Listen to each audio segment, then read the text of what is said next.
ஏஎம்ஆருங்கிறது ஒரு குளோபல் ப்ராப்ளமாக வந்துட்டுருக்கு. இதை ப்ரிவெண்ட் பண்ணோம் அப்படின்னா பப்ளிக் ஒவ்வொருத்தரும் உங்களுடைய கையில் தான் இருக்குது. அதனால் வைரல் இன்ஃபெக்ஷனுக்கும் சிம்பிளான ஒரு சோர் த்ரோட்டுக்கெலாம் ஆன்டிபயோட்டிக் எடுத்துக்கக்கூடாது. டாக்டரோட ப்ரிஸ்கிரிப்ஷன் இல்லாமல் ஓவர் த கவுண்டர் வாங்கக்கூடாது. இப்போ எல்லா இடத்துலையும் பார்த்திங்கன்னா ஓவர் த கவுண்டரு ஆன்டிபயோட்டிக் கொடுக்க ஆரம்பிச்சிடறாங்க. அது ஒரு சின்ன எக்ஸாம்பிள். நானே போய் ஒரு கடையில் போய் கேட்கும்போது பார்த்திங்கன்னா ப்ரிஸ்கிரிப்ஷன் இல்லாமலே ஆன்டிபயோட்டிக் கொடுக்குறாங்க. ஆன்டிபயோட்டிக் அசித்ரோமைசின் கொடுக்குறீங்களா? சார் எவ்வளோ சார் வருது? 80 ரூபா சார். சரிங்க சார். அதனால் ஒரு அதேமாதிரி ஆன்டிபயோட்டிக் எடுக்க ஆரம்பிச்சிங்க அப்படின்னா ஃபுல் கோர்ஸும் எடுத்துக்கணும். கொஞ்சம் இதோட நிறுத்திக்கலாம்ல. ரொம்ப தூரம் போயிட்டேன். ஃபுல்லாக முடிச்சுட்டு தான் திரும்பி வர முடியும்.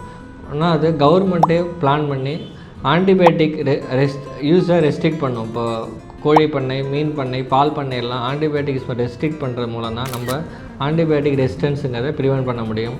குளோபலாக நம்ம ஒரு ஆரோக்கியமான உருவாக்கணும் அப்படின்னா பப்ளிக் எல்லாருமே எடுத்துக்கணும்.